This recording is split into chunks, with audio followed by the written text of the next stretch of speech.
بسم اللہ الرحمن الرحیم الصلاۃ والسلام علیکہ یا سیدی یا رسول اللہ وعلی آلک وصحابک یا سیدی یا رحمت للعالمین۔ اللہ کے پیارے نبی صلی اللہ علیہ وسلم، آپ کا فرمان عالی شان ہے، حدیث قدسی ہیں۔ حدیث قدسی دوستو وہ ہوتی ہیں جو اللہ تعالیٰ نے اپنے پیارے نبی صلی اللہ علیہ وسلم کو بتایا ہو اور نبی پاک صلی اللہ علیہ وسلم نے ہمیں آگے بتایا ہو۔ وہ اللہ کا بھی فرمان ہوتا ہے اور حضور کا بھی فرمان ہوتا ہے، اسے کہتے ہیں حدیث قدسی۔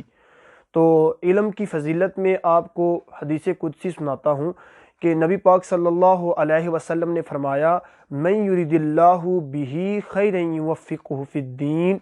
اللہ کے پیارے نبی صلی اللہ علیہ وسلم نے فرمایا، اللہ تعالیٰ جس بندے کے ساتھ بلائی کرنے کا ارادہ فرماتا ہے، جس کو اللہ تعالیٰ کوئی اچھائی دینے کا، کوئی نعمت عطا کرنے کا ارادہ کرتا ہے، اللہ تعالیٰ اسے علم کی سمجھ عطا فرماتا ہے، یعنی اپنے دین کی سمجھ عطا فرماتا ہے۔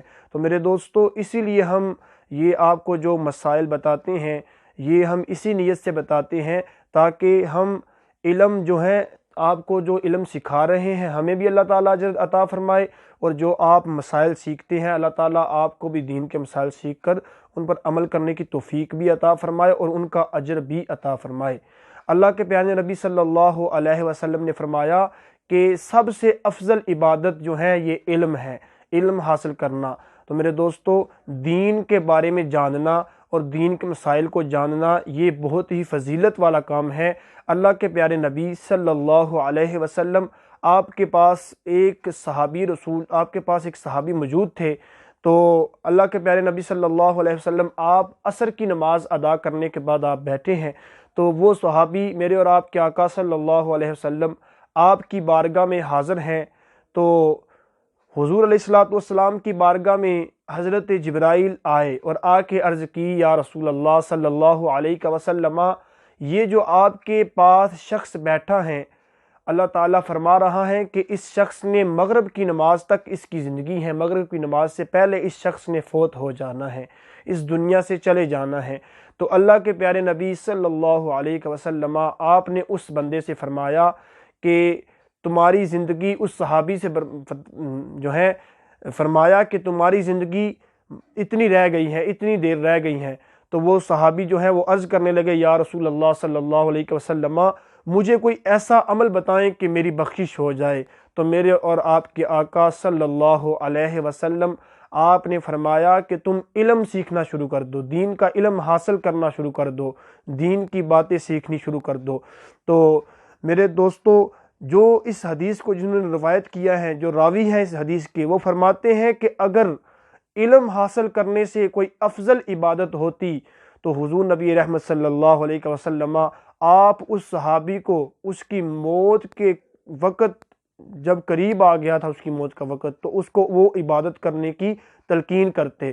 تو پتہ چلا کہ علم جو ہے یہ سب عبادتوں سے افضل ہیں۔ تو حضور نے اس لیے اس صحابی سے کہا کہ علم حاصل کرو تاکہ تمہاری بخشش ہو جائے۔ میرے دوستو، فرمایا جاتا ہے کہ جو بندہ علم حاصل کرتے کرتے فوت ہو جائے، وہ کسی حادثے میں فوت ہو جائے، وہ شہید ہیں۔ تو میرے دوستو، یہ ضروری نہیں ہے کہ بندہ علم جو ہے مدرسے میں جا کے ہی حاصل کرتا ہے۔ ہاں، بندہ مدرسے میں جا کے صحیح طریقے سے علم حاصل کر سکتا ہے، یہ بات ضرور ہے۔ لیکن اگر بندے کے پاس وہ وسائل موجود نہیں کہ بندہ مدرسے میں نہیں جا سکتا، تو ویسے بھی جو ہیں علماء، کوئی اچھے علماء جو عالم دین ہیں، ان کے پاس سے بھی وہ علم دین حاصل کر سکتا ہے۔ جس طرح کہ ہم آپ کو مسائل بتاتے ہیں، تو آپ ان مسائل کو سیکھ کر ان کے اوپر عمل کر سکتے ہیں، تو آپ کے لیے فائدہ ہے، اور ان کو سیکھنے کا بڑا مقام ہے۔ حضور علیہ السلام نے فرمایا کہ دنیا کا سب سے بہتر بندہ وہ ہے جو قرآن سیکھے اور سکھائے۔ تو میرے دوستو، دعا ہے کہ اللہ تعالیٰ ہمیں زیادہ سے زیادہ علم حاصل کرنے کی توفیق عطا فرمائے۔ اور فرمایا جاتا ہے کہ علم جو ہے، علم بہت ضروری ہے۔ جس طرح اللہ کے پیارے ولی اولیاء اکرام جو ہوئے ہیں، ہم سوچتے ہیں کہ اولیاء اکرام کے پاس صرف یہ کرامات ہی ہوتی ہیں، یعنی کہ وہ ان کے پاس کمالات ہی ہوتے ہیں، نہیں، اولیاء کرام، بندہ ولی اللہ کا اس وقت بنتا ہے جب اس کے پاس علم ظاہری بھی ہو، یعنی اس کے پاس دین کے مسائل بھی اسے آتے ہوں، پھر وہ اللہ کا ولی بنتا ہے۔ تو میرے دوستو، اسی لیے تو شعر کہا گیا ہے کہ باج علمو کرے فقیری تے کافر مرے دیوانہ ہوں۔ میرے دوستو، جس بندے کے پاس علم نہیں ہوتا وہ گمراہ بھی ہو سکتا ہے، لیکن اگر بندے کے پاس علم ہے تو علم بندے کا جو ہے بندے کو گمراہ ہونے سے بھی بچا لیتا ہے، کیونکہ وہ جانتا ہے اللہ کے بارے میں، اس کو پتہ ہے کیا عقیدہ رکھنا چاہیے، اللہ کے نبی کے بارے میں کیا عقیدہ رکھنا چاہیے۔ تو اس لیے میرے دوستو، دعا ہے کہ اللہ تعالی ہمیں علم حاصل کرنے کی توفیق عطا فرمائے۔